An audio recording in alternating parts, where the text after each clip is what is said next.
বিধানসভা নির্বাচন দোরগোড়ায়। তারপরই 23শে এপ্রিল পশ্চিমবঙ্গে প্রথম দফায় রাজ্যের 152টি কেন্দ্রে বিধানসভা নির্বাচন। তার আগে জোরকদমে চলছে প্রচার পর্ব, পাল্লা দিয়ে চলছে ভবিষ্যৎবাণীও। মমতা বন্দ্যোপাধ্যায় বলেছেন 226-এর বেশি আসন পেয়ে জিতব। অমিত শাহের টার্গেট 2/3 সংখ্যাগরিষ্ঠতা। শুভেন্দু অধিকারী বলছেন এবার 177 নিচে নামবে না বিজেপি। অভিষেক বন্দ্যোপাধ্যায়ের আবার হুঙ্কার ছাড়ছেন বিজেপিকে 50-এর নিচে নামানোর। নানা জল্পনা, নানা দাবি। বোলপুর বিধানসভায় তৃণমূল কংগ্রেসের প্রার্থী চন্দ্রনাথ সিংহ সমর্থনে জনসংযোগ কর্মসূচি গ্রহণ করা হয়। শনিবার বোলপুর পৌরসভার 9 নম্বর ওয়ার্ডে ভোট প্রচারে জনগণের উদ্দেশ্যে ভোট প্রার্থনা করতে দেখা যায় তাকে।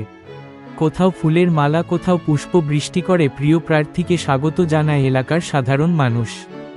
দেখুন, সারা বছর মানুষের সঙ্গে থাকি, মানুষের পাশেই থাকি, তাদের বিপদে আপদে সুখে দুঃখে যতটা পারি আমি সময় দিই। তাই এটা তো তার পাওনা, এবং এটা আমাকে দেখে নয়, মমতা ব্যানার্জি যে 15 বছর ধরে বাংলার উন্নয়ন করছে নানা প্রকল্পের মাধ্যমে, বাংলার সমস্ত ভাষাভাষী মানুষের, সমস্ত ধর্মের মানুষের এবং সমস্ত সমাজের সমস্ত ধরনের মানুষের এই যে প্রকল্পগুলো করেছেন, মেয়েদের জন্য, মায়েদের জন্য, তাই সেই শুভেচ্ছা আমার মাধ্যমে তারা মাননীয় মুখ্যমন্ত্রী মমতা ব্যানার্জিকে দিচ্ছে। অভিষেক ব্যানার্জি যেটা বলেছেন সেটা সার্বিকভাবে বলেছেন, কিন্তু বোলপুরের জল সমস্যা আছে দীর্ঘদিন ধরে, যেটা 11 সালে একটা প্রকল্প, 1 সালে একটা প্রকল্প হয়েছিল, সেটা 10 সালে যেহেতু 11 সালে যেহেতু ভোট ছিল সে প্রকল্পটা হয়নি। এতদিনে মাননীয় মুখ্যমন্ত্রী বোলপুরবাসীর জন্য প্রায় 130 কোটি টাকার একটা জল প্রকল্প দিয়েছেন, জলস্বপ্ন যে দিয়েছেন। আশা রাখি খুব শীঘ্রই কাজ চলছে এবং প্রায় কাজ শেষের দিকে। এই আশা রাখি শীঘ্রই বোলপুর শহরের পৌরসভার মধ্যে জল কষ্ট মিটে যাবে। সমস্যা তো নানা ধরনের আছে, তেমনি সমস্যার সমাধানও আমরা নানা ধরনের করছি।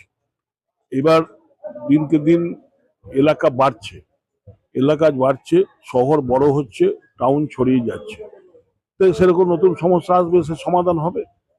পৌরসভা আছে, উন্নয়ন পর্ষদ আছে এবং সরকারি সরাসরি সংস্থা আছে, এই সব মিলে সেই সমস্যাগুলো আমরা সমাধান প্রায় করে ফেলেছি। যতটা আছে বাকি সামনের দিনে সেটাও হয়ে যাবে। বাংলায় প্রবাদ আছে, চোরের মায়ের বড় গলা। তাই ওখান থেকে আটকানো বলে, এখান থেকে বলে আটকানো হচ্ছে, আবার এখানে এসে তারা বলছে কোনো কাজ হচ্ছে না, শূন্য শেষ, এখনো চেয়ার শূন্য। তা কেন্দ্রীয় সরকারের কত চেয়ার শূন্য? তারা তো বলেছিল 2 কোটি করে চাকরি দেবো বেকার ছেলে মেয়েদের, দিয়ে 14 সালে ভোট নিয়েছিল। আর 14 থেকে 26 এই 12 বছরে কত লক্ষ চাকরি দিয়েছে তারা। বরঞ্চ তাদের আমলে 1.5 কোটি মানুষের চাকরি চলে গেছে। এবার করোনার পর থেকে ঠিক কেন্দ্রীয় সরকার লাগাম না ধরার ফলে কত আইটি সেক্টর বন্ধ হয়ে গেছে, কত ক্ষুদ্র শিল্প বন্ধ হয়ে গেছে, কত কলকারখানা সরকার বিক্রি করে দিয়েছে। তাই এই যে চাকরির সোর্স, যে মানুষ চাকরি পাবে সেই জায়গাটাকে তারা সংকুচিত করে দিচ্ছে, ব্যাংকগুলোকে তুলে দিচ্ছে, এয়ারলাইন বিক্রি করে দিল। 2 দিন পর শুনবো, এখন তো অনেক ট্রেনই শুনছি বিকবে। এই যে করে দিচ্ছে, তাই সরকারি চাকরি তো কমে যাচ্ছে। এবং আজকে বলতে নাই যে তার চেয়ে বাংলা আমরা অনেকটাই এগিয়ে আছি। আমাদের মুখ্যমন্ত্রী আছেন বলে আমরা অনেকটাই ক্ষতিপূরণ করতে পারছি বাংলার ছেলে মেয়েদের। একটাই বারে বারে বলে কেন্দ্রীয় নেতারা যে আয়ুষ্মান ভারত আমরা নাকি নিচ্ছি না। তাহলে আমাদের স্বাস্থ্যসাথী আছে এবং স্বাস্থ্যসাথী বাংলার প্রতিটি পরিবার পায়।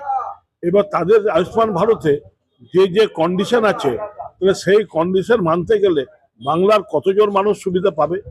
তাই তো মাননীয় মুখ্যমন্ত্রী আয়ুষ্মান ভারতের সঙ্গে যুক্ত করেননি। এবং আমরা তো দেখছি অনেক রাজ্যই এখন আয়ুষ্মান ভারত থেকে সরে যাচ্ছে, কারণ এখানে সেইভাবে ফ্যাসিলিটি নেই।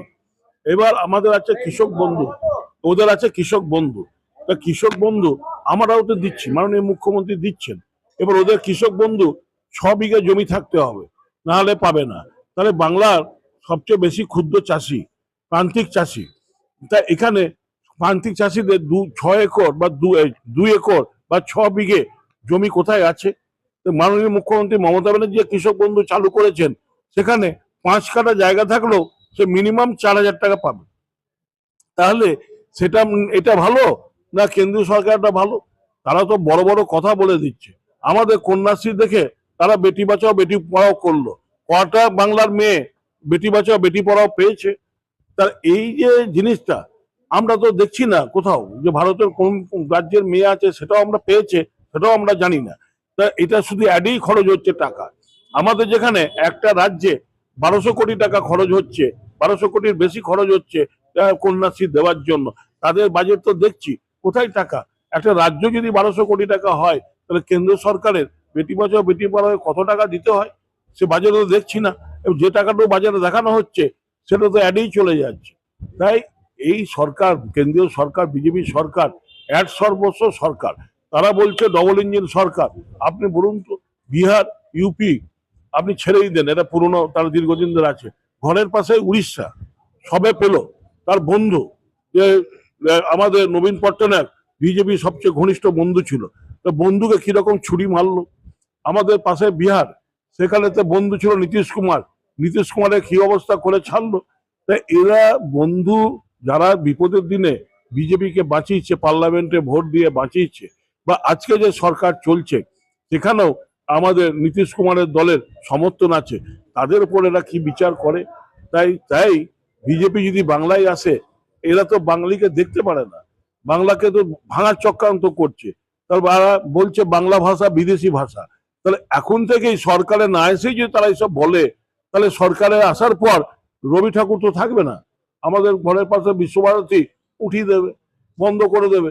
কদিন আগে তো দেখলাম যে বিশ্ব উত্তরায়ণের সামনে, গেটের সামনে এখানে রবি ঠাকুরের নামটা কেটে দিয়ে ভারতের প্রধানমন্ত্রীর নাম বসে গেল।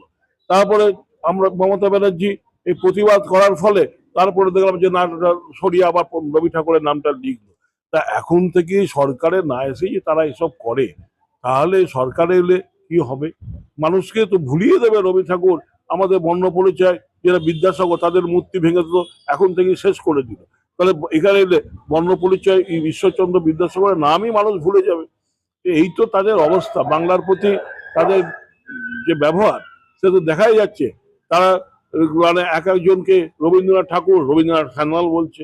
কোথায় চৈতন্যদেব, আমাদের যেটা চৈতন্য মহাপ্রভু, যে হিন্দু ধর্মকে, আর তারা হিন্দু ধর্মে বড়াই করছে, হিন্দু ধর্মকে সেই সময় বাঁচিয়েছিল চৈতন্য মহাপ্রভু। চৈতন্য মহাপ্রভু কোথায় জন্ম, কোথায় তার দীক্ষা, সেটাই তারা জানে না। তাহলে এখানকার যারা বাঙালি, আমাদের বাংলার যারা নেতারা বিজেপি করছে, তাদের তো সেগুলোকে দেওয়া উচিত। তারাও জানে না যে কোথায় কি, তারা ভুলভাল তথ্য দিচ্ছে। প্রধানমন্ত্রী, স্বরাষ্ট্রমন্ত্রী তারা ভুলভাল বক্তব্য রাখছে। তাই এই তো বিজেপির অবস্থা। তাহলে তারা বাংলায় এলে বাংলা কি ক্ষতি করবে, বাংলাটাকে ভেঙে টুকরো করবে, সেটা এখন থেকেই বাঙালি বুঝতে পারছে। তাই তো 21 সালে তারা এত লাফালাফি পরও বাঙালিরা তাদের আটকিয়েছিল, এই 26-এও তাদের আটকাবে। আর যারা 77 পেয়েছিল 21-এ, এবার 50 পেরোবে কিনা সন্দেহ।